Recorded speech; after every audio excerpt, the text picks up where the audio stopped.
Euzubillahimineşşeytanirracim. Bismillahirrahmanirrahim. Rabbi şrah li sadri ve yessir li emri ve hlul min lisani yefkahu kavli. Selamun aleyküm ve rahmetullahi ve berekatuh. Oh, wrong microphone is selected. Just give me a sec. So can you hear me well right now? Anyone Yes. online? Oh, okay. Okay, Jazakallah. So let's start, inshallah. We will continue with our discussion on the 20th letter. Since we have quite a few new comers today, Yusuf, would you like to give an introduction of like the text that we are studying? Not the content, but, you know, who is the writer and...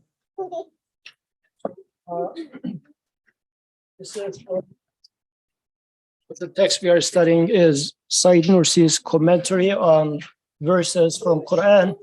He uses a different approach. It's more theme-based rather than verse by verse, starting from Fatiha all the way to Nas. He is following a different approach. Since in this day and age, he used to be a scholar in Turkey, living from 1800s to 1900s, in a time where he realized belief is being challenged. So this is why he was focusing on the belief matters in Quran.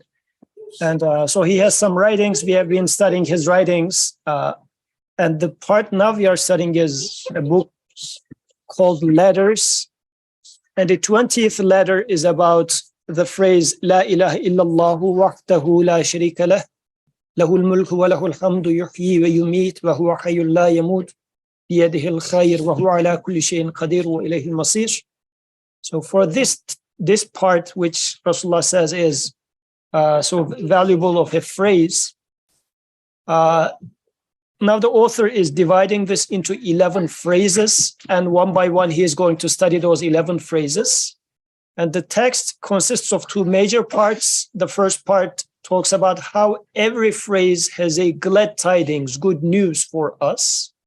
And the second part, which we will come eventually, is going to be about the proofs of those 12 phrases.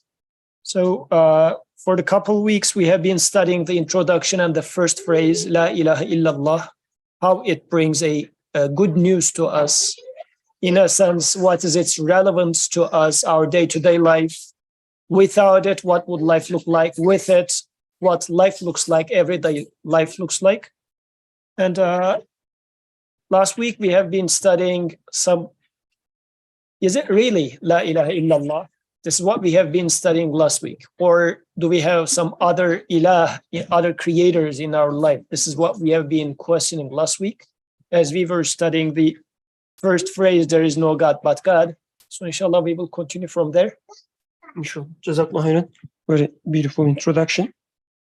Oh, inshallah, we will reread the first phrase, and first phrase is the La ilaha illallah, there is no God but God, and then we can inshallah catch up from where we stopped at last week. But the last week when we let's say get the first comments, when we listen to the first comments, one thing Dua said made a lot of change in the way we, run the discussion. She said something like, I've been thinking what we discussed last week. She said last week, so 2 weeks before. And she made some comments about that, right? And then we rephrased, let's say, what we would study based on these comments. So I will, after reading the paragraph, I will ask people, volunteers, you know how volunteering works with us, volunteers, what stayed with you from the last week? Okay. So we will start from there, inshallah, and then try to build upon, on top of this. So who has the microphone currently? You have the microphone. Okay. Would you like to read the first phrase for us? It's like a first station and then the first phrase, inshallah. Sure. It's just a very short read, yeah. Assalamu alaikum, everyone. First station, Each of the 11 phrases of the above-mentioned sentence affirming divine unity contains some good news, and in the good news lies a cure, while in each of those cures a spiritual pleasure is to be found. The first phrase, there is no God but God. This phrase conveys the following good news to the human spirit, suffering as it does countless needs and the attacks of innumerable enemies. On the one hand, the spirit finds a place of recourse, a source of help through which is open to it the door of a treasury of mercy that will guarantee all its needs, while on the other it finds a support and source of strength, for the phrase makes known its creator and the true object of worship, who possesses the absolute power to secure it from the evil of all its enemies. It shows its master and who it is that owns it. Through pointing this out, the phrase saves the heart from utter desolation and the spirit from aching sorrow. It ensures an eternal joy and a perpetual happiness. Jazakallah khairan. So this is, I would say, the interesting text. Let's talk about some good news, how La ilaha illallah, there's no God but God. This phrase, how come as a source of help, a place of recourse to the human being. And the Imam Nursi defines human being as having countless needs, and the attacks of innumerable enemies. So this is, to me at least, an interesting way to look at a human being, and then trying to find a source of help from La ilaha illallah. We will open up this once we start discussing, but let's start from what I mentioned, my promise to you that I will pick some volunteers and try to recall what we studied last week, and then what stayed with you from the last week. Because if nothing stayed with you, it's our problem, our mistake, not yours. So we should, as a group, which includes you as well, so we should make it, maybe we should try to change some, the way we discuss and so on and so forth, because the idea is something should stay with you after we have these discussions. Otherwise, it would be a waste of your time, right? So let's start from, would you like to, since you have the microphone, Zarin, would you like to start? And I mean, if you wish to, of course, yeah.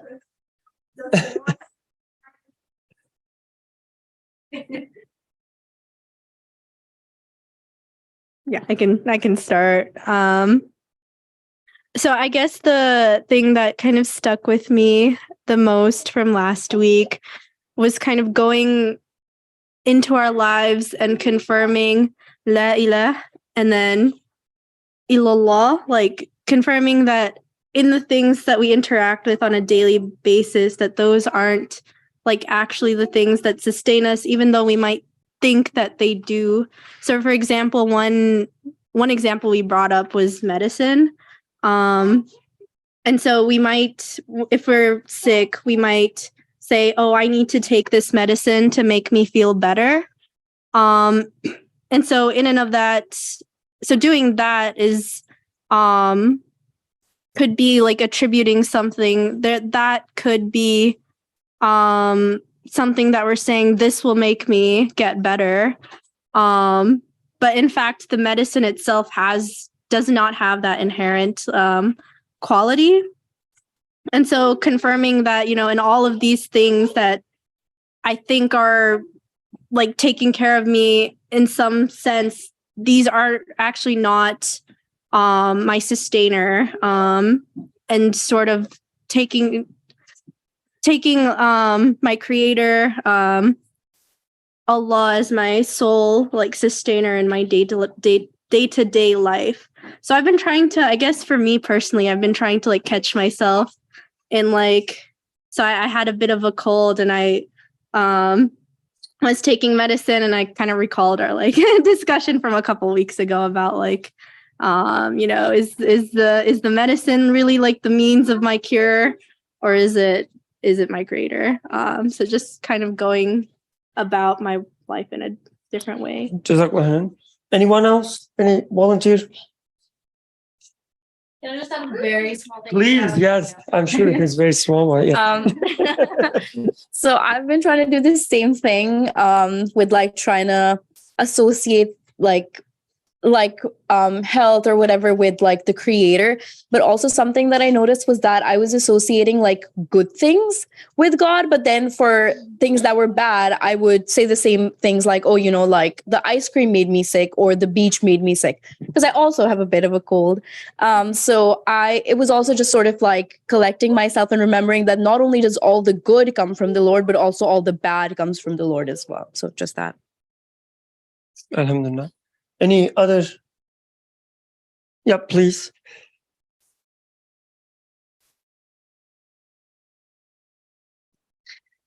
Yeah, so I remember a couple of things from last time too. I remember we started our discussion with like, I think Arsalan was making like a point where like we are all Muslims and we grew up believing and saying La ilaha illallah every day. So what's the point kind of like is this? And then the idea was, if we are Muslims and we are saying La ilaha illallah every day and we believe that is La ilaha illallah, then why aren't we like, you know, the way the author is describing here, like, why do we really see the doors of treasury opening for us? Are we really like so secure? Are we really like feeling the pleasure and happiness and all of that? So it means we're kind of like, you know, repeating this sentence every day, but we are not really understanding the meaning of it. So that was because like, yeah, saying there is only one God, we do believe there's only one God, but also we are giving like godly traits or characteristics to other things, you know, like whether it's your boss, whether it's the disease or whatever. So this is also like kind of, well, I guess shirk or so, or the type of shirk that we didn't pay attention to, or we don't pay attention to. Yeah, this I think this was like something that stuck in me. The last thing we were discussing were like the water cycle. We talked a lot about that. The rain, right? The rain. Let's call it rain, not the water cycle. Just the rain. Yeah. So yeah, that's I think the main thing that I remember. I thought I remembered one more thing, but no.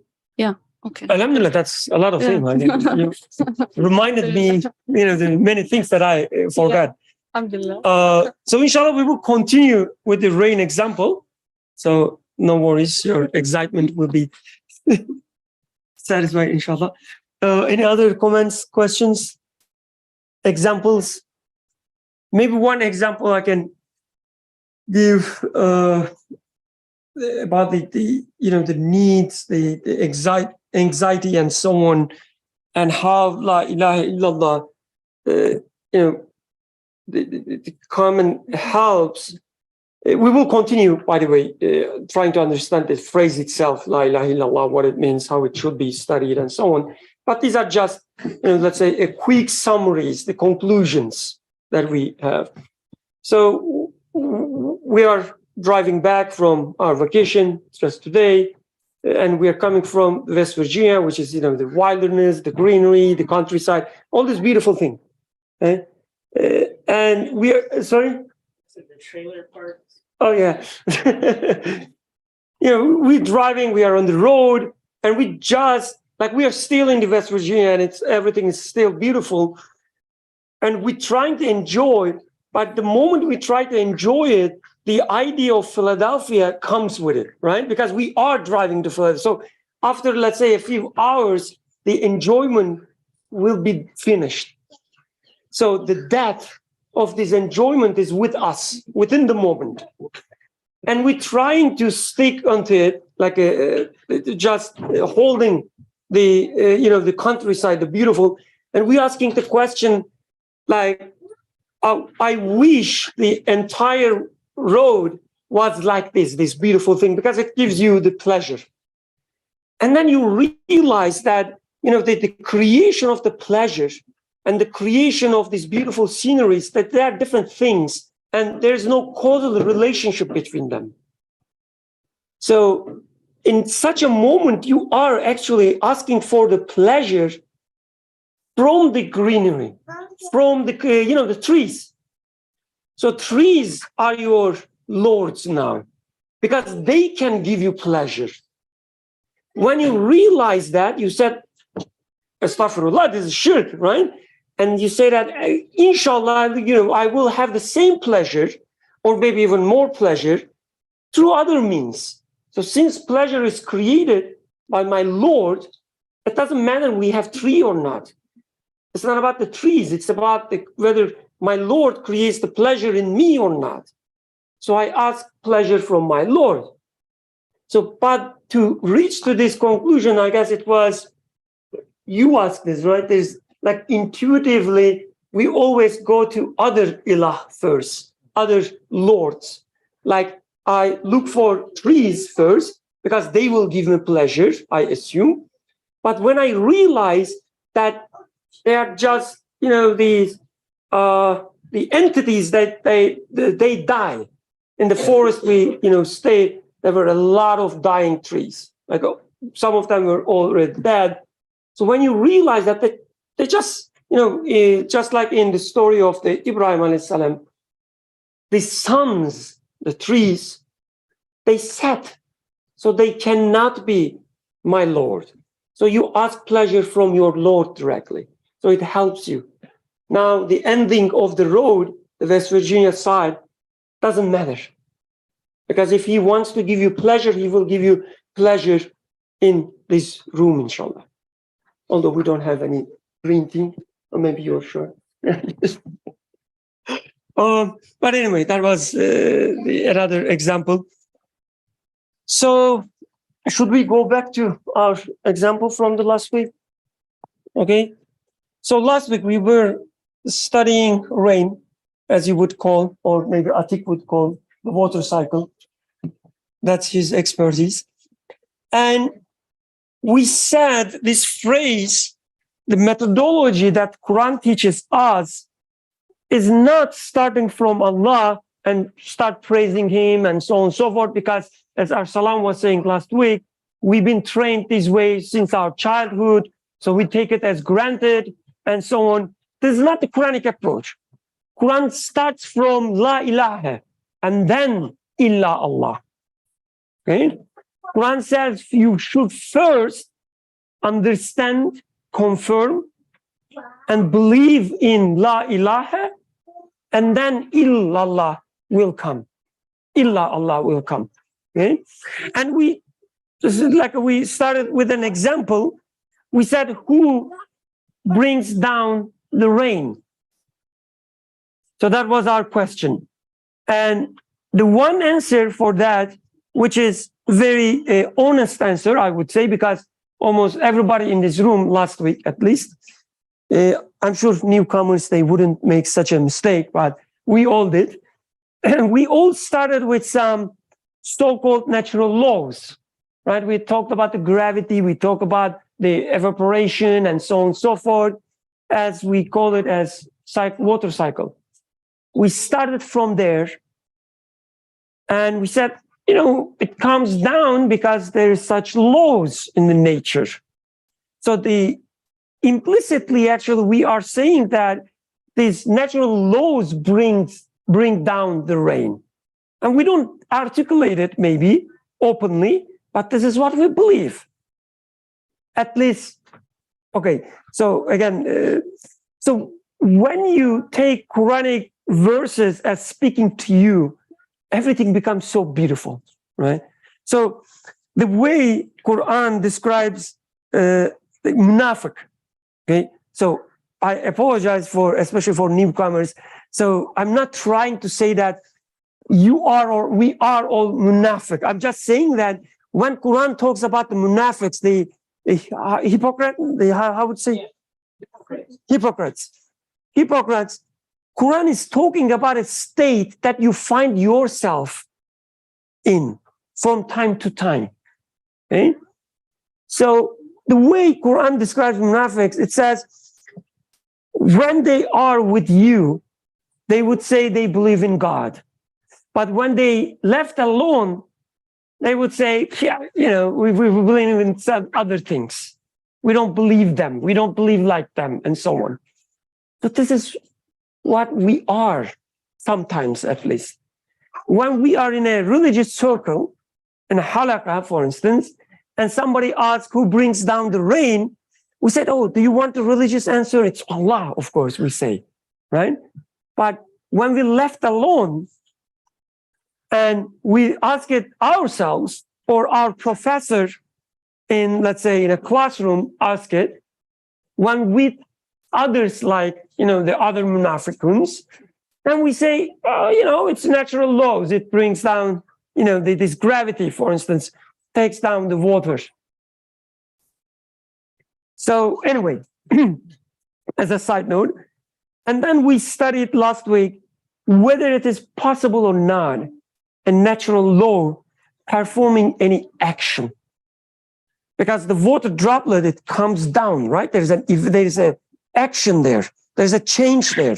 It was there before, like up there, the 1 moment ago, and then it is down. And it is moving. There's an action there. There's a change. So who gives rise to this change? That's the question. When we say there's a natural law like a gravity, it actually means we are saying that gravity pulls down the droplet, whatever it means.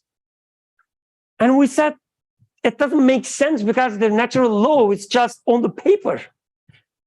There's no such thing as natural law. There's no external entity that has hands or some power to pull something down.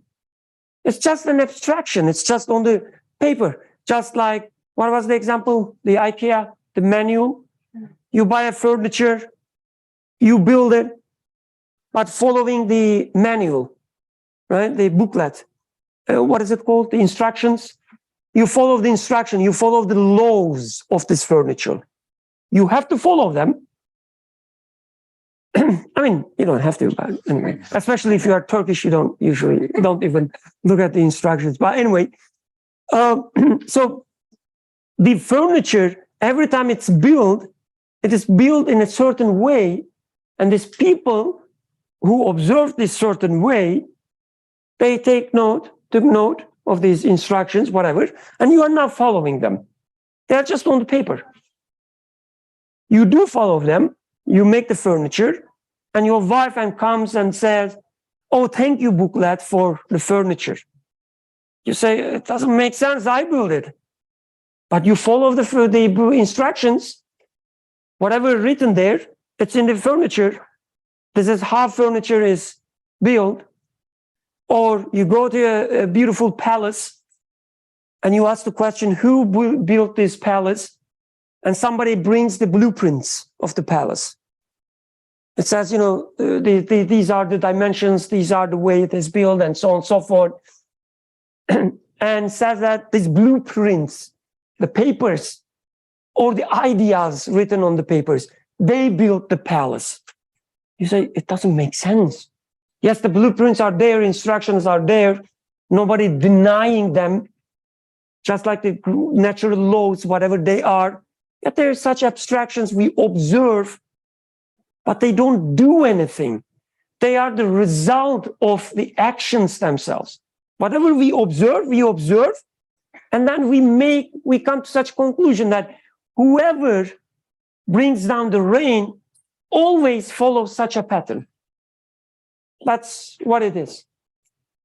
But the gravity itself or any other law, the water cycle, cannot explain the drop coming down. It is the result of drop coming down. It's not the source, it's not the cause. So we said La ilaha. The candidate ilah was natural laws. And we said La ilaha. So it's not, ilah. It cannot be. Just like Ibrahim alayhi salam. We look at the natural law, we said, oh, maybe it is the source of the rain. And then we said, no, it sets. So my heart doesn't like it. And we denied it. So this is the methodology of Quran. We have to deny all these candidate lords, the ilah, so that come to conclusion that there must be, a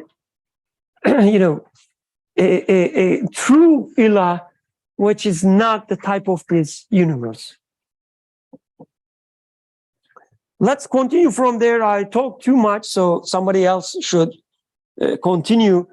Let's continue with the rain example. What is the next candidate who brings down the rain? And I can maybe help and stop there. How about the raindrop itself coming down? We don't need anything else. It's moving itself. It happens by itself. Yeah, it happens by itself. I mean, it just happens. There's no further explanation needed. We talked about the gravity. You listening, right? Yeah, how about, it happens itself. The raindrop itself comes down. And it does, right? In a sense. We should start from you, maybe, since you start playing with the microphone. And again, let's not pretend that we don't believe in such things. We do. So we have to clear our minds. Okay. So I just want to say one thing first. I mean, I don't think I'm gonna stand up in class and tell the professor, hey, the rain comes from God and not from the clouds. But that's okay, right? We can practice, I don't know, we call it taqiyya, hide who we are. Is that still nifaq? Taqiyya, hiding. Yeah. I guess the main point is really not to standing up to your professor or somebody else. So this is just, such examples are there just to help us. The question is, again, going back to this munafiq example, the question is, what is your answer when you left to yourself? So that's the question. No, that's a good point. I wanted to add one more thing, actually, that we discussed this before about natural laws, what are natural laws actually? And if you think about it, it's just it's not a law, because if you could saying that there is a law, it means you're saying that there is someone enforcing some law, laws don't come like that. Someone has to enforce the law. Someone wants to enforce a certain type of order. So that's how the law comes. And natural laws are mere observations, basically, people were just sitting there or and then they observed something happening, the simplest example were Newton, and the apple, and he just observed that this keeps falling. So this is just a mere observation of and we called it a natural law, but we discussed it before, we don't have really the gravity is something abstract. It's just something that we see happening, but we don't have it doesn't materialize for us. It's only through an observation of something. And a lot of natural laws are the same. They are just mere observations that kept being repeated in the same manner. So people kind of made rules and called them natural laws, and they help us measure things, expect things, all of that. So that's what I want to add. Now about the rain, well, the clouds, I guess. I mean, I don't know how clouds form. But yeah, I mean, someone would say, the rain comes or the water. Yeah, the droplet of water. How is that forming? I think also evaporation would also be something, because you need not only the water, but it also involves a certain temperature, a certain atmospheric pressure and all of that. So that's something people would say yeah, but I don't know what else to add. One trick magicians use, right? And I'm using this, the example on purpose because Quran also talks about magicians. When it comes to Pharaoh, right?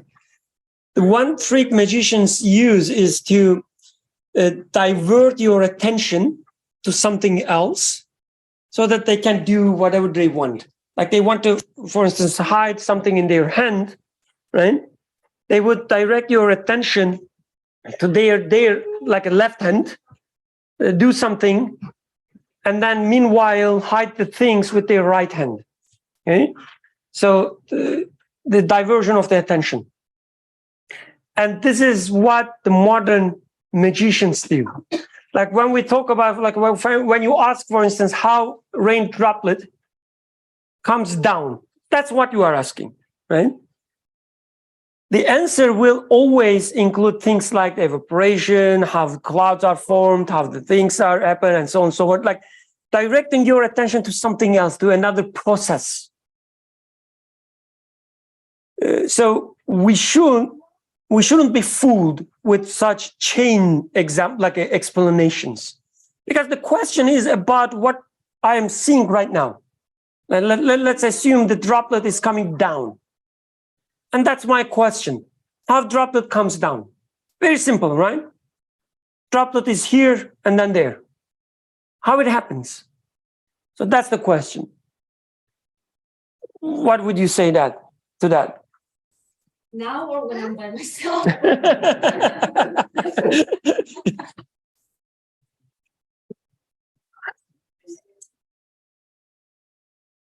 This is volunteer based, right? Of course. Okay, it looks like she's under pressure. So this is called the volunteering under pressure. Volunteer. Be honest, I still say gravity. Don't be disappointed in me. No.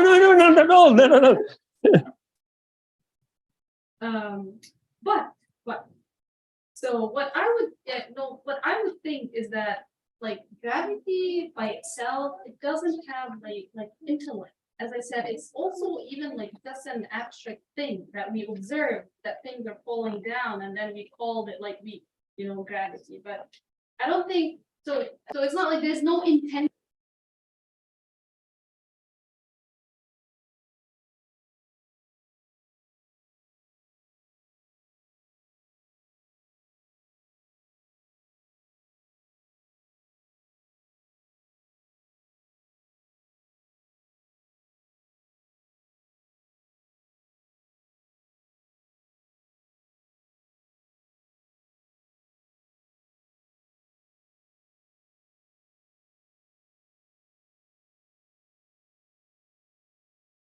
Oh, do you mind using the microphone, because No, it's okay. I think. Okay. I think it's by will of the God. If droplet comes down, it's only, and if even everything that comes down, it's only by the will of the God. Gravity or other thing, these are of course relevant, but everything happens, whatever happens, it's due to the will of the God. will of the God, alhamdulillah. Oh, you want to say something? Yeah, I am just like, so I think we are limiting this maybe because of my own background. We are limiting this issue of rain coming down to just discussion of gravity and law of natural. Where I came from, people believe that even those, because I think this argument is only relevant for those people that are familiar with science, people that go to school. But where I came from, some people believe that there's a spiritual power behind rainfall, and that spiritual power is not Allah, it's not God. Now, as a Muslim, I will argue that it's Allah that is making rainfall. But they will argue with me that it's not Allah, it's a God with small letter G, but that's not Allah. And I can tell them, bring your proof. They will tell me, what's my own proof too? I don't see my Allah. They don't see their God, but they believe firmly. They worship this God of the rain. You know, it's a spiritual being. It's the one responsible for the rain and the thunder, everything. A lot of people worship this where I came from, right? And the argument would be that if you can't present your Allah to me physically, then I don't have to believe in what you are showing me. The only argument here is that rainfall is as a result of somebody up there making this happen. And how is your argument superior over mine if you can show me the proof that this is Allah? And I don't know if this makes sense. No, I think it makes perfect sense. And So the way I see Quran approach this problem, that you think this is like this is your God, this is my God, and so on and so forth, through the method of negation. The proof comes by denying all false possibilities. Like when you say, for instance, there's such a spiritual thing which is not Allah, but whatever it is, like your proof is showing that whatever this like described to you cannot do that. That would be your proof, the proof of negation, which is called. So La ilaha illallah is this kind of the proof. It starts from La ilaha. You say, oh, do you know what? There's the spaghetti monster living out of the space who rules everything, somebody says. And your job is to say, La ilaha. It cannot be. And then somebody else comes and tells you that, but there's a spiritual force making, such a thing. And your job is not trying to show what Allah is, trying to show that this cannot be. Because what you believe, according to Quran, should be La ilaha illallah. So you should first to show that La ilaha, meaning there's no God. Whatever you are suggesting to me, it cannot be the source of rain. That's your proof. Negating what they suggest you, what they give you. Or what you see. Or what you see, yes. I mean, it's not simply to counter argument someone, but in my life, like you're drinking water, you get satiated. So does the satiation come from water? Or in the case of, let's say, water droplet coming, where does this come from? Does it come from the cloud? Like these sort of things, because these are the potential candidates, which might be the source. And I need to question, can it be cloud? Can it be this invisible spirit? Can it be this law? So on and so forth. So this is why, if my argument would be to say that, let's say your friend says this is the spiritual, and I'm saying that, no, not spiritual, it is Allah, it could be equally invalid, actually. Because what do you mean by Allah? If it is just a different name that I give to the spiritual thingy, then mine is as invalid as theirs, right? So this is why, as Birkam was emphasizing, in La ilaha illallah, in that phrase, in the formation of the phrase, Allah coming at the end is an important, very important, because it means there cannot be any maker. I mean, it's going to be a repetition, but the example that we gave in the previous weeks were, let's say you come into this room, you go home after the discussion and you find a very nice biryani in your house. When you left the house, there was no biryani, there's no one, but you go back to house, there's biryani. You say somebody who knew that I was hungry, who knew that I like biryani, so on and so forth, must put it here, you would say. But then you see that there's a recipe next to the biryani. It explains how biryani is made, but you say, well, I mean, Birkan comes and says, oh, this recipe did biryani. You said, no, I mean, recipe cannot make biryani. Then Fahim comes and says, no, it is the ingredients. You see, the chicken was here, rice was here. They came together and made biryani. You say, well, none of them knows me, none of them loves me, none of them can move, so they cannot really make biryani. So in a sense, you say, la ilaha, your negation, this cannot be, that cannot be.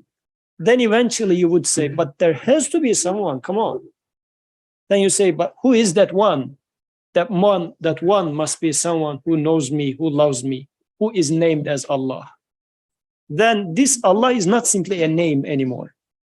It is a conclusion of all those negations and then saying that, yet I have to explain it. Then you come to the conclusion.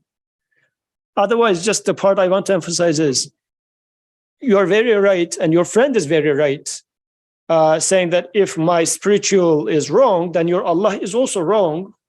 That's right. I mean, if by Allah I only mean that word, it doesn't mean anything. But if I understand why I am saying it Allah, I say Allah after all those la ilahas. This cannot be God, this cannot be God. So the word Allah in there signifies a conclusion. It is, if you like, it's a mark of that conclusion. It's a name you put on top of that conclusion, which is, He is a one which is unlike anything else. And that's why when you look at the ayahs in Quran talking about proofs of God, for instance, it questions things like, who brings down the rain? Is it you? Quran says. Is it you who brings down the rain and then make the plants grow and so on? This is how people think. People think in terms of candidates. Like we see some food, beautiful food, as Yusuf said, on table, and we said, it is me who made it. And Quran says, is it really you that made it?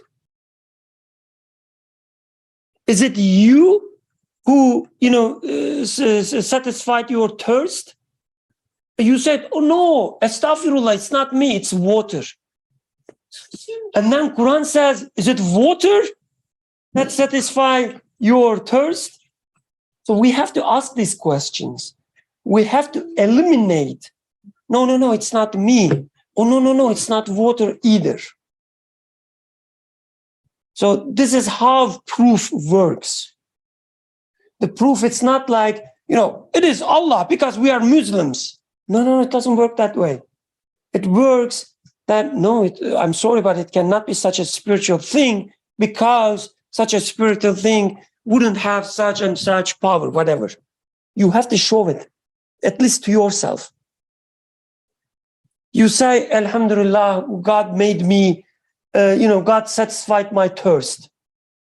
And your friend, let's say Sultan, and comes and tells you, what are you talking about? You just, where are you from? I'm sorry. From Nigeria. Nigeria, Alhamdulillah. You say, the Sultan says, oh, what are you talking about? You just from Nigeria, this is your culture. You call it God, but it's actually water. You just drank water, and water satisfied your thirst. Now your job is to show that water cannot satisfy your thirst. You have to say La ilaha. And ilah here is the water. You have to show, at least to yourself. You don't have to prove anything to anyone else. To yourself. That, what are you talking about? Water cannot satisfy me. Water doesn't know me. Water doesn't know what thirst is. Water cannot even move by itself. Water cannot exist by itself. It cannot do anything. And you say, oh, now I know that water is not my Lord. You said, La ilaha. This is your proof. Illallah has to come after that. So if you say, I'm a Muslim, I'm from Nigeria, my parents already taught me that there's Allah, Allah creates everything, and so on and so forth, then forget about your friends. You cannot even convince yourself. Somebody else will come and tell you that, but how about these dead spirits of the past, whatever, made up some stories, and give you such an option. And then your iman will start shaking. Maybe this is true. They call spirit, I call Allah. What is the difference? So you have to convince yourself first. I think, alhamdulillah, that we are Muslims. We believe in the 6 articles of faith, right? As a Muslim, I have no doubt, and alhamdulillah, that Allah made it easier for me. But what I've realized, having discussion with people that are non-Muslim, is that they see it as you already have this bias because you believe in Allah. Then you explain to them, these are the reasons why Allah is Allah. They think, well, it's logical for you to see that because of your place of bias. I'm convinced that this is what Allah is doing. This is Allah's doing. I'm going to die. It's going to raise me up. I still reason in all this and I believe them. But they think those beliefs you have is as a result of the Aqidah you have. You know, they can't see it no matter how you explain to them because they don't have that belief in you. You know, so my question and concern is, it's not, to me, it's not really a matter of logical argument, because they no matter how much I try to like stress this fact, they are not just saying it. I mean, it's obvious to me, but it's not obvious to them. You know, so I think it just, I don't know, it's how do you make them see this? You know, even though you are very explicit as much as you can, explain this, cancel all this, and all this lie is not there, it's Allah that is God. This for me is very obvious, and you must believe in this if you have like common sense. But you know, other people can't see it because they believe something else. Maybe they're even atheist. So how do you reconcile this? That's my own, you know, like Who Oh, you go. Yes. So if I can say something regarding how to convince people, sometimes at many times Allah breaks all the rules that we follow, like he breaks all the rules of nature or medicine, for example. Like I found that studying and practicing medicine strengthened my faith a lot, because I saw many situations where everything that makes logic doesn't apply, and every law is broken, and you are expecting that patient 100% to die, and no. And you're doing your best, that patient is in the best moment, and then he goes. So whenever if it is absolute law, it wouldn't have been like that. Allah breaks all these laws whenever he wants to show it to people. And we are always, like regarding rain, we're always asked to make dua while we see rain, and we see it as a source of rizq. So rains at many times comes when it is not expected. So there is a verse that says, وَالَّذِي يُنَزِّلُ الْغَيْثَ مِنْ بَعْدِ مَا قَنَطُوا, when people are so despair and they reach the point that they are hopeless, that there is no rain coming, and then the rain comes. So he has this power. I just would like to say one more thing about La ilaha illallah that Sarah mentioned. Like I might need her with a translation. Okay. Yes, because I think in this era, the era we're living in, the biggest source of shirk, you know, shirk, right? The biggest source is the human self itself. Like the human worshipping more or less himself. It is not literally, I mean, no one is in 2023 stupid enough to worship a stone, but what happens is that a person admires his own intelligence, admires his own power, admires his own money. And whenever this happens, you will be tested in whatever you admire. You will be tested in your power, your money, your health, whatever you think is the source of keeping you going.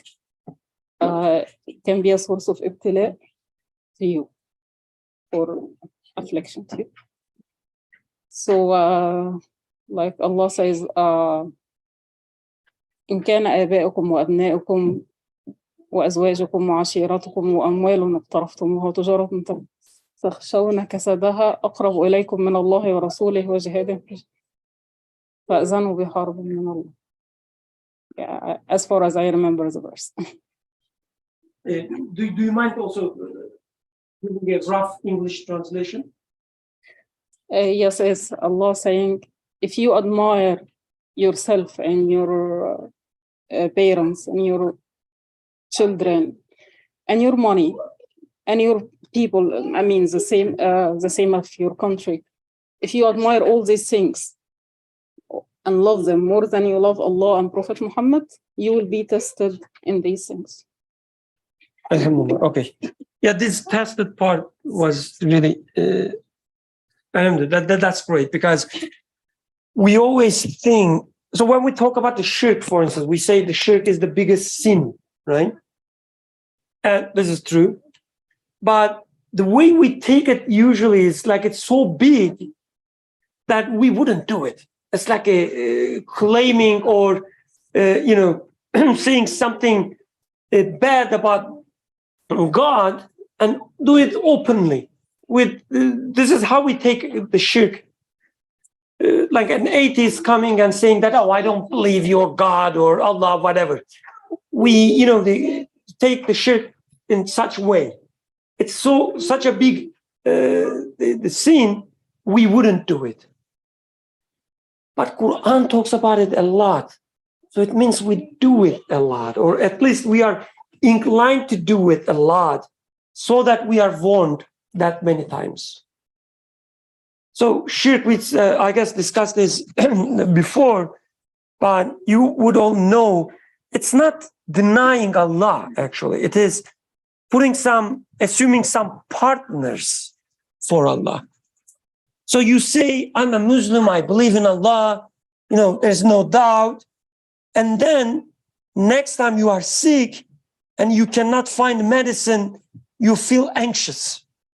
Because it is medicine that will give you your health. What happened to Allah? Oh yeah, Allah creates everything, but for sickness, we need medicine. So shirk, like associating some partners. Some part Allah does, some other parts, other things does, distributing it. And we do this a lot. And one of the, I totally agree, one of the biggest source of shirk today is the human itself. Worshipping himself, herself, that I do. And this is the motto of our century, right? You can do everything. You can achieve everything. So, yeah, the shirk is always there. And our job, if we want to attain Iman in the full sense, and we discussed this before, Iman is not, let's say, a state that you achieve and done. It's a journey. There's always a change in your Iman. That's why Muhammad alayhi salatu wasalam says in his hadith that renew your Iman by saying this, right? You have to renew your Iman all the time. It's a journey.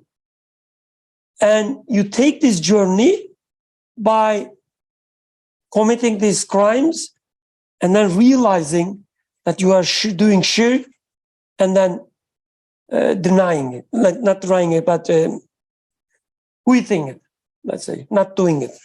So saying La ilaha. Again, like I'm repeating the same thing again and again, but I think this is really important. Like without saying La ilaha, and when I say saying, it's not just articulating, without seeing that water cannot satisfy my thirst, you cannot say Allah satisfy my thirst. First, you have to deny that water satisfies your thirst. Otherwise, water will stay as your idol.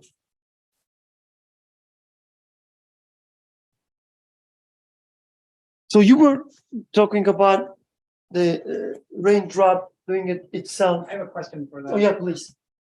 So going back to the idea of gravity, I was trying to dismantle it using We cannot leave the gravity. I'm stuck.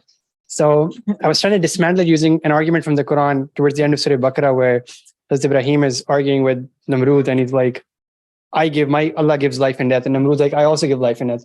He's like, my Allah rises the sun from the east. If you're truthful, do it from the west. So I'm having this conversation with my atheist self. It's like, my Allah brings the raindrop down. He's like, no, my gravity does it. And then it's like, if you're truthful, make your gravity make the raindrop go up. And then my atheist self was like, okay, if you're truthful, make your Allah make the raindrop go up. I'm like, and then I'm stuck. I don't know what to do with that.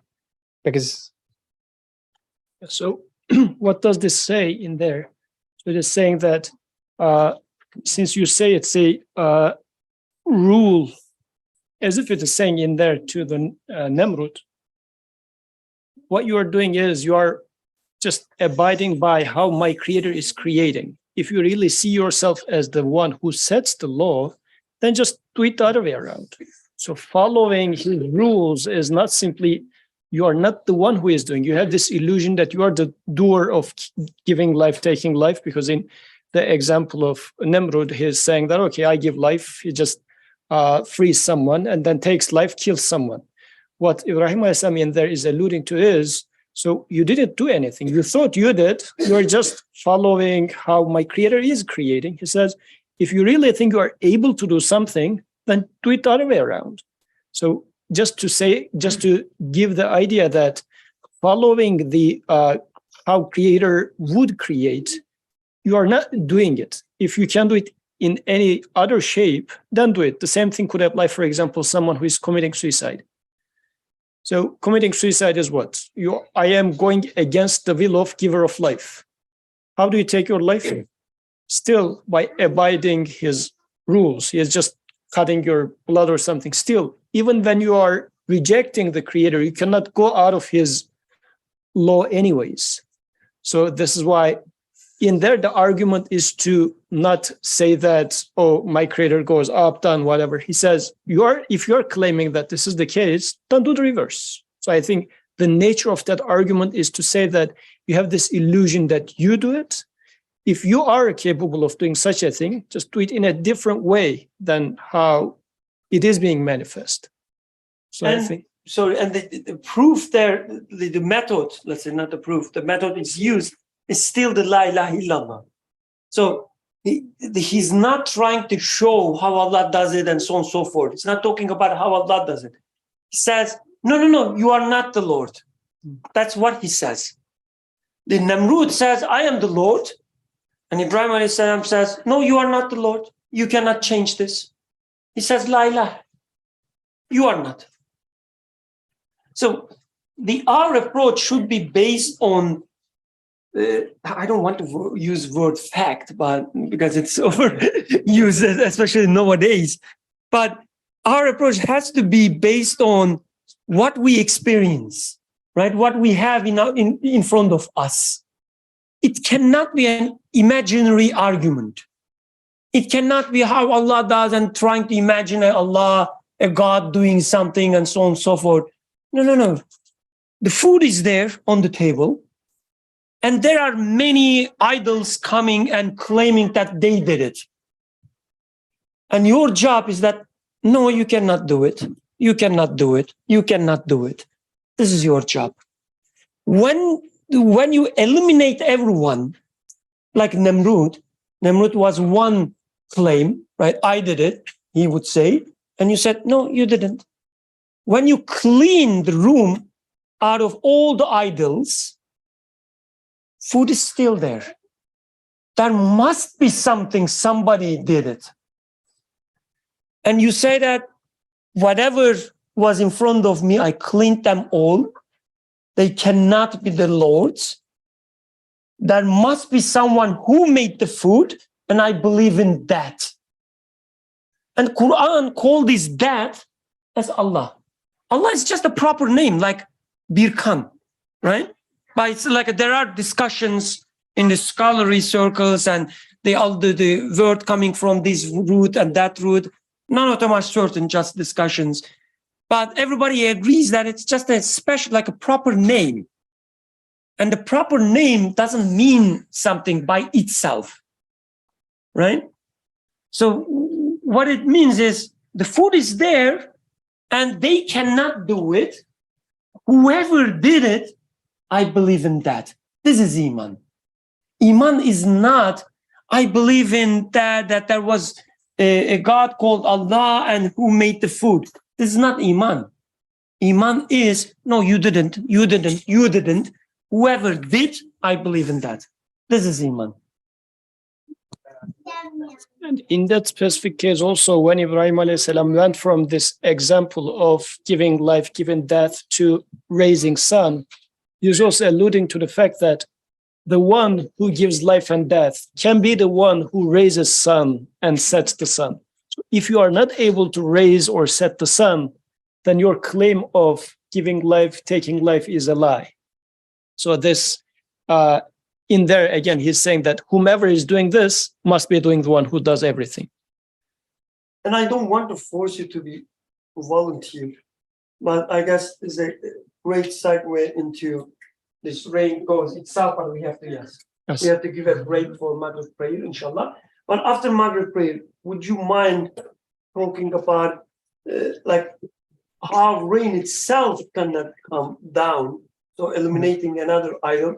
The reason I'm saying that because the way you explain is Nemrut example, whoever gives lives and death must be the one who rise and set the sun. I think we will use the same argument when it comes to rain itself.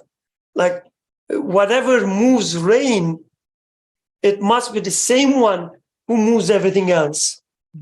And this cannot be the rain droplet itself. Right? Would you like to? Yeah. Inshallah. So in the first part so far, we were talking about nature. So I guess the bare minimum in here is, as if now we are saying there are things which unconsciously we name them and we think they're the doers, such as, oh, it happens because of gravity. Or sometimes we say it happens because of such and such spiritual deity and whatnot. We name things and we think they're the doers. And in a sense, actually, naming things is a Quranic term. Quran says they are nothing but the names you and your forefathers call. When we say gravity, it happens because of gravity. We are just naming something. It is nothing other than a name. But we attribute it, but we talked about that. So now, when we say, how is the weather like today? What do we say? Oh, it is raining. What does this imply really? Like this is a very day-to-day language, right? We say it is raining or it rains. It is happening by itself. This is what it boils down to. Just think about it for a second. When you say it rains or it is raining, what does this imply? Rain, it rains. Yeah, Yusuf speaks, it rains. So what is happening under the hood, or what the thing that what my words imply is it happens by itself. Or we say, oh, cell replicates, DNA replicates, or we say sun rises, world rotates around itself. Who is the doer? Who is the agent here? So the thing itself is doing the job, right? But what does that mean? A thing doing itself. Now, if I take it back to the example of rain, we say it rains as if just water droplet comes by itself. What would this imply though? Like for water droplet to come down, what would that imply? So I need to think about that, because since it is so much embedded into our day-to-day conversation, we just never question what we are saying, but we act according to what it results, as if it just happens by itself. So, for instance, if, let's say I open my door and I find food in front of my door, I say, food is there. Like, as if it happened by itself, or as if the food came there by itself. That wouldn't make any sense, right? So if you were to see, since let's say my favorite example, I open the door and I find a brand new iPhone in front of the door. I say, oh, my wife says, oh, iPhone came. Like iPhone came, like, and is it iPhone 10 or whatever, the newest iPhone 14? iPhone 14 came. You would laugh at this, right? iPhone does not came by itself. Somebody must have bought it and put it there. 17 will come. 17? It will have 17. Okay, iPhone 17 came. So, because this is how it says, right? Sometimes Amazon send me a message, says your phone has arrived, your package has arrived, right? This is how Amazon gives you notification. But my package does not arrive by itself, actually. Somebody delivered that package. And not only somebody delivered it, somebody paid for that package. So it doesn't happen by itself. The package doesn't have legs and it walks by itself. When I say it rains, do I see it the same way? Like somebody is sending this rain droplet down, or do I feel like water droplet comes down by itself? Because we talked about nature, so the nature part, the laws part, take it out of the window now, since we discussed this part. What is left? It rains means water comes by itself. Can water come by itself? let me change the question. Can iPhone come by itself to your house? Why not? Because iPhone, like for that iPhone to come, there's a price to be paid. There is like a need is here. So iPhone doesn't know that you're in need of it. So it's not like, oh, Yusuf is in need of a new phone, which I am right now. But the iPhone, no iPhone has ever walked into my house, right? So applied to the rain now. I am thirsty. I am in need of water. And water comes by itself. Does water know me? Does water love me? Does water have the power and the will to move or come down or anything of this sort? But this is what I imply, knowingly or unknowingly, when I say it rains. Change the example if you say fire burns. So these are the things that I need to think twice, question again, because we tend to think in terms of those terms, and then this becomes my reality. It happens by itself, becomes my reality. And in this case, if we apply to La ilaha illallah, can it be the door itself? And if you would like to now take it to, so who can be then? If the rain is not coming by itself, then who sends that rain? The one who sends this rain must be the one who is aware of my need, who is aware of the needs of every insect, who is aware of the sunrise and the sunset, and is capable of it. Because in this existence, water droplet is not coming down in the vacuum. The whole existence is so interrelated.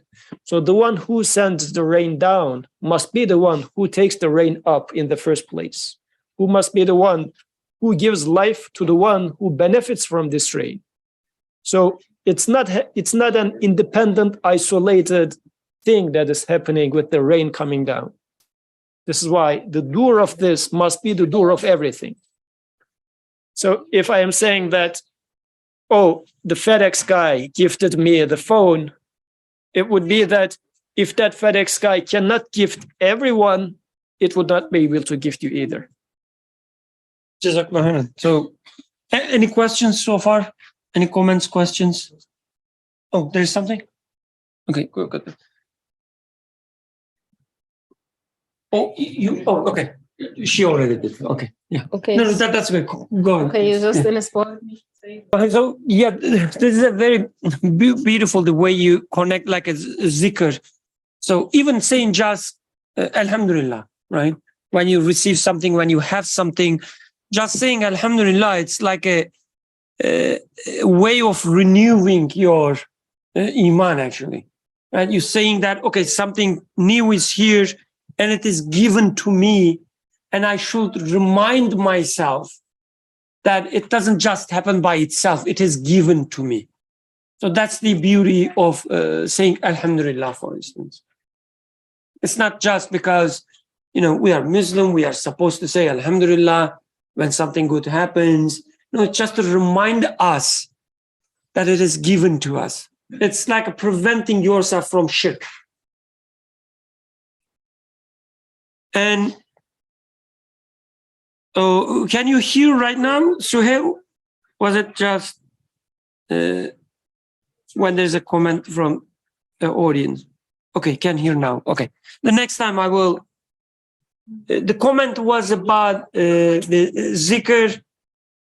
So our participant, she was speaking, let's say, not loud. So next time I will warn them. Okay. Jazakallah khairan for it. There are online participants, they say we cannot hear. So we have to speak with a higher volume, inshallah, next time. But we heard and benefited, and that's all we care. So anyway. Okay, going back to it happens itself. Again, when we put it that way, like when we formulate it, and nature does it, or laws does it, or it happens itself, it sounds even, funny, right? Like we say, nobody thinks that way, but we do. as you said, we think fire burns. It's like the inherent quality of fire that burns, right? As if. But we don't take it as it's following an order. The same way it's rain. It rains, we say. And it's not only just use of the language. Maybe in some other languages, they say it different way. Doesn't matter. But the way we take it is, it's just ordinary things, like it happens itself. It's just what it is. Rain always comes down. And when there's, let's say, enough humidity and so on and so forth, it rains. There's nothing strange with that.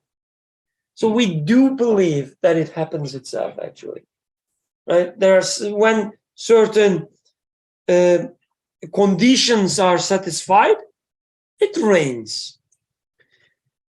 The beautiful thing with what Yusuf said is that everything is so intermingled, right? When you try to explain how rain comes down, you have to explain everything else in the universe as well. So that's the beauty of the thing. There was a comment or no? So you cannot take anything in vacuum. This is another trick of magicians. Like you show you just one thing, and they want you just concentrate on that while manipulating any other things, like other things around it, right? So you cannot take anything in vacuum. You have to see how it is related to everything else. So whoever moves the rain down can control every other particle in the air as well. Because a movement, when it happens, it changes everything around it. Right? So you either have to believe that this rain droplet can control everything else around it as well. The air, we say, right? It's not an empty thing. The air is full of things. So when it comes down, actually, the other things move away so that it will, moves down. So it has to control everything else. And it's very strange, like we take it very, again, ordinary, but the way a rain droplet moves is same everywhere in the world, right? The rain droplet here moves in a certain way, rain droplet in Bangladesh turn in the same way. Even in Turkey, like, can you believe it? Even in Turkey, it's the same thing. Our president cannot change it. He tried, but he cannot. So, just kidding, he didn't try. But because it's recorded.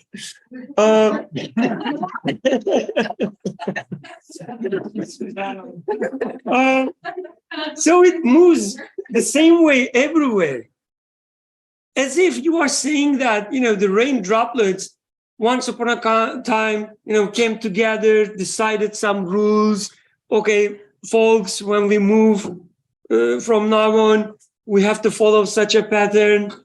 And anyone, that doesn't follow us, not from us, we will kill it. And so, there's no such gang of rain droplets. So, as if we are saying that the rain droplets moves knowing about the entire, like all other rain droplets as well. And then when it moves, for instance, we see that it is also related to, the temperature. It's related to the way it moves. Humidity, the where the sun is, where the moon is, and so on and so forth. They all related. As if we are saying that this rain droplet, the tiny thing, can know everything else.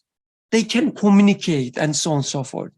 So when I can see, for instance, in the face of Sarah, right? She's saying that, what are you talking about? These are just, again, the natural laws that, but again, they are just, on the paper. We have to assume that they know about them. Who forced them to follow these rules? There's no such thing. Just because, let's say, okay, I'm writing some rules of, let's name this circle of Yusuf's house. Okay? Yeah. The circle of the Yusuf's house, and I'm writing some rules. Okay? When you come here, you have to sit this way, ladies this side, the gentlemen that side, and so on and so forth. The next time, when you follow these rules or don't follow these rules, it's your choice, right? Like, just because I wrote it down on a paper does not does not force something upon you. You just either choose it or not choose it. The same way, you assuming that this rain droplet has a will to follow a certain pattern. Can you pass the microphone there, please, to Duan?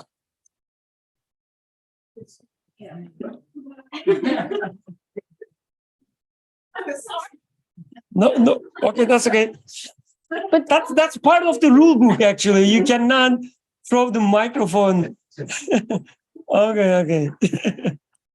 But don't you think that's a reductive example in the sense that, like, you're talking about things that aren't living, that can't choose, and then you're using example of living people who do have a choice to, sort of like analogize how the first group functions. Don't you think that's reductive? Because it's like, like I can pick up a rock. And the like I can make a choice. The rock doesn't really have a choice, so it's sort of like, like it makes sense for the non-living things. I'm just playing devil's advocate, but it makes sense for the non-living things to follow those rules because they're sort of, being forced. Like that's just how things work, sort of. No, that's a perfect point. Like, I don't want to go too deep into, the weeds or the details. The one thing, the way we conceptualize the rule, natural law, or that's the reason we put we cannot, for instance, just say law. We have to say natural law. Because when you say law, it comes as a package with the idea of will itself. The concept of law comes with the concept of will together. So get rid of it. We play this trick. We put the word natural in front of it. And it means when I say natural law, don't question anything. Just assume, accept it as it is. Why? Because I said natural. Like when children play some games, they put some, the rules. When you say something, you cannot act against it. Why? Because I call it. Like we say, oh, I call it. Like, who's this? I call it, it's mine. Why? Because I call it, you say, as a children, right? And we play the same game. We put the natural in front of it. And as if, when I say natural law, don't question who chooses it, right? Just accept it this way. But it doesn't work that way. It is reductive, I agree. But because this is how we conceptualize things, that things like law, for instance. But then now that I think about it, what we've been doing is a lot of how I talked about vessels last time and how everything is an empty vessel. I'm just wondering if it's the exact same for every creation, or is some creation fundamentally different from others? So for example, we're water doesn't have qualities of its own. Yusuf doesn't have intellect of his own. So then where is the distinction between something that's non-living and living, or is there none? Are we all just vessels? Another great point. I mean, if you just want to, have an answer, like a short answer, if you ask me from the point of being created, everything is the same. Whether your cell or a rain droplet, doesn't matter. We are all created, and we cannot exist ourselves. We cannot, sustain ourselves. We need someone to give rise to us, and so on and so forth. We are all same. But going to the original, within just staying in the context, when we ask, about the rain droplet, for instance, whether you assume some inherent qualities or not, first you have to start seeing what's going on there. And when I look at the rain droplets, I see that when rain droplets moves, everything around it moves as well. So I have to explain how it happens. Who does it? Is it rain droplet or not? I have to explain it. It doesn't matter whether you assume an intellect or not. You have to explain it. You cannot just say that it just goes down. No. It's not just going down, actually. It has to control everything else around it. As long as we are on the same page with that, it doesn't matter whether I try to, assume some intellect or will with the rain droplet or not. The only thing which is certain is there is a will there. Whose will it is? That's the question. And I'm saying that obviously it's not rain's will. Because I don't, see such a quality in the rain. I don't see it. There's no such thing. Please. If this was the case, then every water droplet would have this will, then I would see infinitely many contradictions. Because humans have will, and even within a gathering of this much, it's really hard to move within an order and whatnot. Why? Because everybody has their own choices, and those choices are eventually going to contradict each other, because my truth is different than Birkan's truth and whatnot. So we will observe that contradiction. Now, inherently, I have to assume, if I say it happens by itself or water droplet comes by itself, I have to assume everything has its own will. So I do observe will. Either I will attribute that will to a single source, or everything will have to have an individual will. Do you observe such a chaos in the existence? Like some water droplet says, I want to go this way. Some other says, Philadelphia doesn't worthy of me. I'm not going to come down. Some other says, no, I love Philadelphia. When there's no such thing that we observe in the existence. That's why, it sounds very childish and cartoonish, but this is the reality actually that we are swallowing by saying that it happens by itself. So I don't observe this contradiction in the existence. I do observe a perfect obedience, a single will. Again, it's all about, just to summarize, I will give it to you just a moment. We have to first start with what we see, and then try to explain, ask the question whether these can do it or not. Go ahead, please. So coming back to Dua's question, how does free will come into all of us? How? Sorry. Free will. Like A free will. us as humans, do we have free will, or is everything through Allah?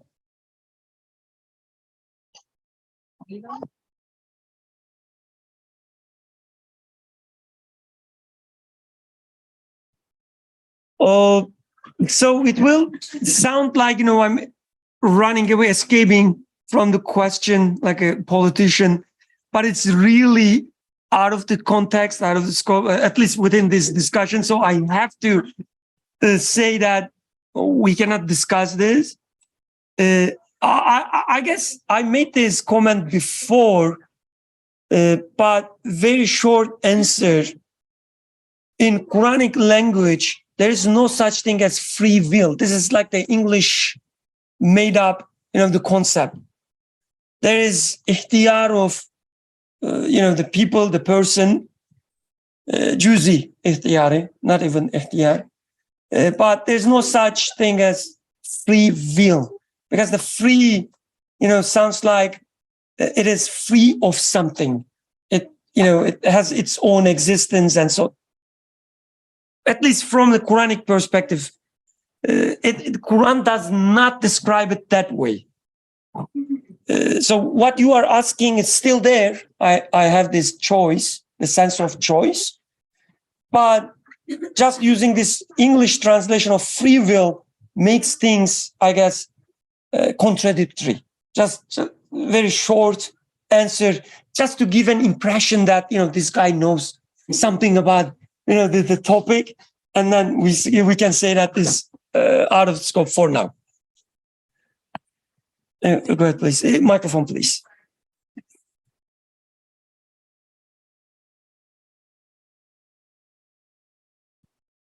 Okay. So I guess I was trying to differentiate between the process versus the one creating the process. So if you go back to the example Sarah talked about, the teacher asks you, what is rain? How does rain happen? And you go through the water cycle instead of explaining the one that made that process. Can you really differentiate between the process and who's making the process happen? Or by default, you're already assuming the process happens on itself? I don't know if my question makes sense. No, that perfect question that summarizes, almost everything we studied last 2 weeks. No, this is great. And I would say this is, another a magician trick. So Who is the magician? they know.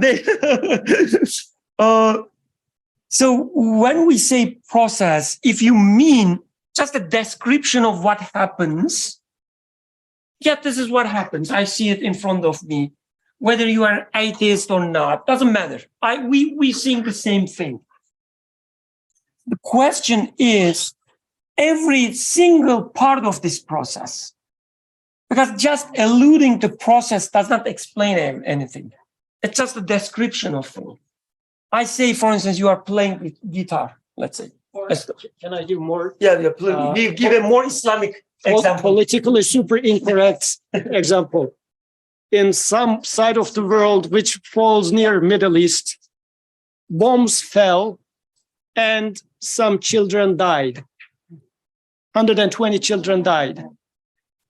This description of what's happening, right? And this is a newspaper language. Bombs doesn't fall by itself. But although I sound as if bombs fall by itself, children don't die by themselves. Somebody throw those to kill those children. So this tricky language is being used a lot in today's newspapers if they don't want to mention who did this, right? Is it description of what's going on? Partially, but you wouldn't even take it serious. Are you kidding me? You would say, right? So this is what is happening. So if you take it with a positive example, you come to the house and you see that, this beautiful food is being cooked. And let's say your mother from the 5 a.m. started cooking that food for the eat and whatnot. And now it is 6 p.m. She has been working to cook this. You come to house and you say, that came out of the fridge, is on the oven, is cooked, came out, and then let's eat and enjoy. What would your mother say? Slap. Right? So it's not even explanation because a very important ingredient is missing from the picture. Somebody taking it out from there, putting love into the picture, putting her knowledge, putting his will, putting everything. So he just took the ingredient in that example. In our example, even there's no ingredient that's being taken out of the fridge. The ingredient is also being given existence every moment. So there is, the example that I give is super limited, right? In reality, even every single ingredient of particle is being created moment by moment. So when I say, I explained what I observed, I just even didn't explain a fraction of it. And I said, I explained what's going on. So I should have said, are you kidding me? This is not even 1 out of 1,000 of what is going on in here. And yet the language I use implies as if it happens by itself, or it happens, just the description itself is the doer. So you would say, this is as if you're making fun of me. Come on, there must be someone who is doing all these things. And that's why I gave this super politically incorrect example of children being killed by certain people with certain bombs. So I guess the same thing is being happened. And since if I explain it in a super comfortable language and say that, and Birkan says, bombs fell and children die. And then Sarah says, bombs fell and children die. And then you there see that, there's a consensus. It looks like that bomb fell out of the sky for whatever reason, and then children die for whatever reason by themselves. So I guess this is how things happen. but it is an insult to our intellect, to our humanity, actually. But this is the common language we need to be vigilant about and say, no, things doesn't happen like that. This might be this word nowadays, if it comes out of, let's say, the Times or BBC, authorities, right? But as a sane human, you say that out of whose mouth such a news come, I know that it's a lie. Fast forward, in the university, my professor says, oh, it happens because of gravity. Another BBC is speaking there, calling it a name as if it happens by itself. I would say it is the same nonsense. And this is an insult to human intellect. So it doesn't mean that the description is wrong. Description is true. Like you can even give all the kinematic equations of the bomb, right? And then all the biological processes of dying to further describe what happens with the kids. Description is true, but it does not explain how it happens. It only tell you what happened, what happens. With the water cycle, the same thing. Talking about the process, there's nothing wrong with this. It happened like the water evaporates and then this and that, whatever. But the question is, with every single item of this process, how it happens. So when I raise my finger, for instance, do you see every instance of this movement as being created? Or are you just giving a name and saying that Birkan moved his finger? So this is the description, this is true. I moved my finger, which means there was a wheel, and then these muscle acted and so on, the neural signals, that doesn't matter. The question is, yeah, okay, there is a process, but what happens at every single, the step of this process? Do you have the microphone? So I guess like if you explain the process, but you never get to the actual person or like thing behind that, are you denying that there's no, like by default, are you saying that the I guess the saying of there's no God but God, like are you denying that by default if you don't go finish the whole story? So if we take the example of the children being born. I would say the question is, what do you mean with the someone behind that? Because when we usually use such a phrase, yes, there is such a process, but Allah created this process. What we mean actually is, once upon a time, Allah made a decision so that the water would evaporate this way and then rain that way and so on. Like just, do you remember these old toys that you would, how would say, like rotate some parts and then it starts playing, like moving around? Sorry? Maybe you are too young for that. Wind up. Yes. This is what we have in our mind. Like this is how we imagine God. Why? What was it? Rewinding. It's actually rewinding. Rewinding. Okay. Rewind. Yes. God once upon a time rewinded the universe and then let it go. And then now universe playing. He decided that the water cycle would happen this way, and then it happens itself now. You see? Yeah, like present process versus exactly present process. This is what, as a Muslim, or let's say as a human being, forget about even a Muslim, as a human being, this is what your responsibility is. Trying to understand the present process that is in front of your eyes. Shall we exemplify? No.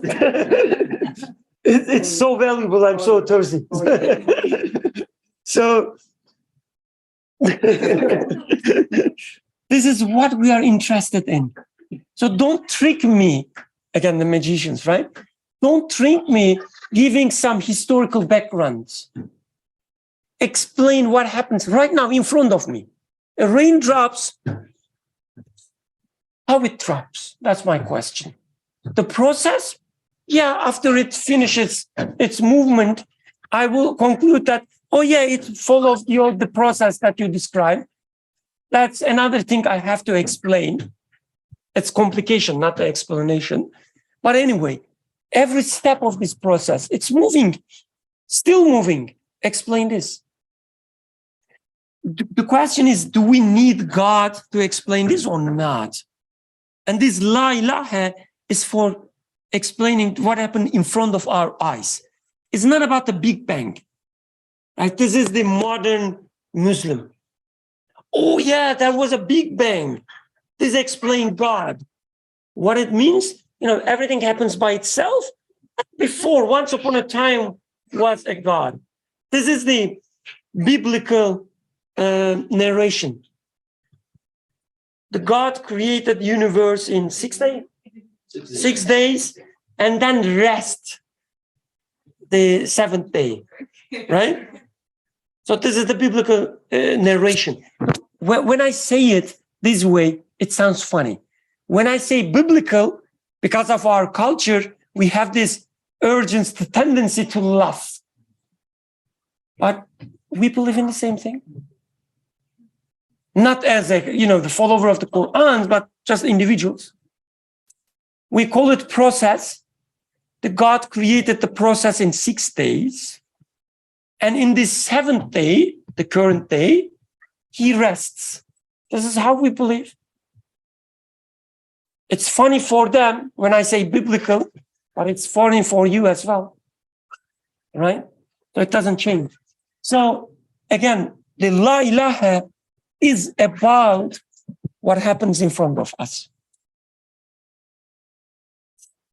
So we have to stop in 4 or 5 minutes, maybe, even actually earlier.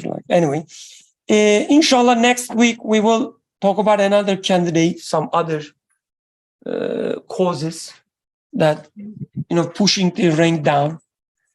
But going back to the text that we read, maybe just making an allusion there. We said that this la ilaha illallah gives the people a place of recourse, the source of help, right? So I want to go back there and why we are making all these, analysis or, just empty talks, whether it is natural laws itself and so on. So who cares, right? Who cares? Because without eliminating all these false gods, in your life, you will find yourself worshiping them. When you live here, right, tomorrow, you will have, let's say an exam. And all the false gods will start attacking you. They will tell you that,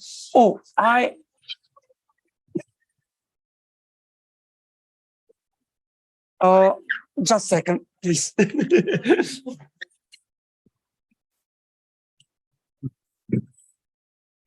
So I just want to add one thing, as Brother Abdul Malik was talking about, like his friend saying that there's a spirit of rain that is actually a natural thing. Today's society says it is water cycle. And by water cycle, we imagine something. Let's say people of some local Nigerian small group, let's say, which don't know science, still they imagine something and they call it spirit of rain. It is the exact same phenomenon, exact same that we are referring to. So that is a naturalistic perspective. Today's science is doing the same naturalistic perspective. We feel like we do it in universities, so it is cooler. It is the same thing. It's no different. This is why we need to question in the university, at least the local people of Nigeria, let's say, know that it's some sort of a spiritual that they might be imagining. But in university, we feel like when we call it water cycle, we talk about something more scientific and objective and whatnot, however you would like to call it. But if you say, what do you mean really when you say water cycle does this? What do you mean by that? What does it look like? Like, is it like a spirit? Is it like a cloud? Is it everywhere? What are you talking about really? If you make question this, you will realize that actually it is no different. Saying that it is a water cycle is no different than a Nigerian local small group, maybe not having any connection with modernity or whatever, imagining some rain god is no different. So this is why both are equally naturalistic. Greek mythology was naturalistic, although science is new relative to Greek mythology, still it is the same idea. So this is about in human nature, there's this tendency to imagine such things and attribute existence to those names. This is why Quran says it is nothing but what your forefathers had given as a name. It didn't change for billions of, however long humanity was there. Giving something a name and imagining something had been there. Allah shouldn't be another name that I imagine. It's going to be a conclusion. After negating all the candidates, you say, but there must be someone. Then revelation comes and says, yes, huwa, qul huwa Allah. Because you know huwa now. You say that there must be a he, and the one who he is comes and says, yes, qul huwa. Now you know that there must be a he, right? He is Allah. And let me explain you who Allah is. So this is why Qul huwallahu ahad is so beautiful. Now in Qul huwallahu ahad, which seems to be different than La ilaha illallah, but it exactly is actually following, the same formula of La ilaha illallah. Because in La ilaha illallah, you negated everything, but still you have the idea of there must be a he though. There must be someone who does it. Now you are ready to listen. If you haven't gone through that, you're not ready to listen. But if once you go through that process, and you're sure that there must be someone who did it, but it's not this, it's not that, it's not rain, it's not itself, it's not nature, then the revelation says, now you're ready to listen to him.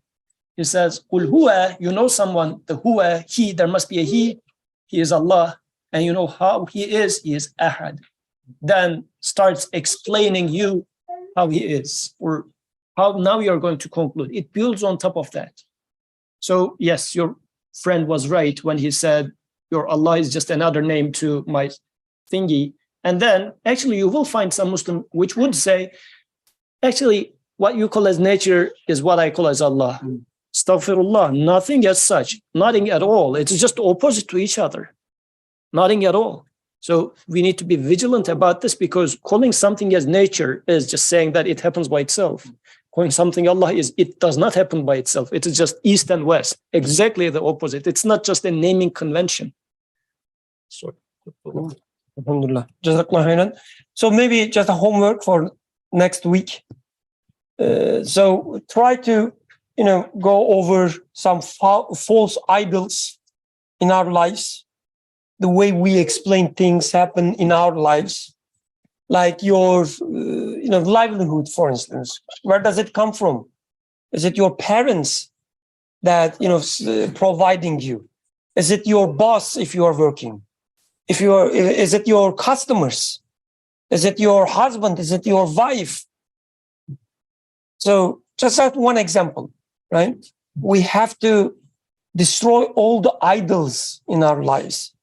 So let's try to apply this La ilaha in our lives.